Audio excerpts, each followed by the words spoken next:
조국 전 법무부 장관의 입시비리 의혹 공범으로 기소된 최강욱 전 공직기강 비서관의 재판이 시작됐습니다.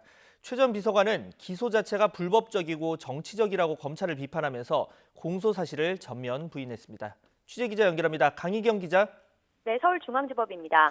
네, 최 전 비서관 오늘 처음 재판에 출석을 했는데 법정으로 향하기 전에 취재진에게 이번 사건에 대한 입장을 밝혔다고요? 네, 최강욱 전 비서관의 첫 공판은 오늘 오전 10시 서울중앙지법에서 열렸습니다. 최 전 비서관은 이에 앞서 9시 45분쯤 법원에 모습을 드러냈는데요. 지금까지 입장과 마찬가지로 혐의를 강하게 부인하며 검찰을 비판했습니다.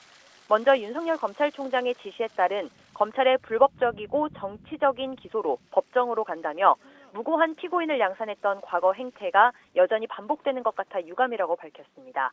또 기소 내용이나 시점, 절차를 비롯해 입건 날짜도 제대로 설명하지 못하는 점을 보면 이번 사건의 성격을 알 수 있다며 법정에 서야 할 사람들은 검찰 정치를 행하고 있는 검사들이라고 말했습니다. 그러면서 검찰이 진실 앞에 겸허해져야 할 순간이고 자신도 피고인의 한 사람으로서 사법 정의에 따른 적법한 판단을 구하기 위해 충분히 소명할 거라고 강조했습니다. 직접 들어보겠습니다. 윤석열 총장의 지시에 따른 정치검찰의 불법적이고 정치적인 기소로 저는 오늘 법정으로 갑니다. 이미 시민들의 심판은 이루어졌다고 생각합니다. 이번 재판은 공판 준비 기일 없이 피고인 출석 의무가 있는 정식 공판이 곧바로 진행됐습니다. 이에 따라 열린민주당 비례대표로 당선된 최 전 비서관은 21대 국회 당선인 가운데 처음으로 법정에 서게 됐습니다. 네, 재판에서도 최 전 비서관 측과 검찰이 치열한 공방을 벌였죠. 네, 최 전 비서관은 변호사로 일하던 지난 2017년 10월 당시 청와대 민정수석이던 조국 전 법무부 장관의 아들에게 허위 인턴 활동 확인서를 발급해 대학원 입시 업무를 방해한 혐의로 기소됐습니다.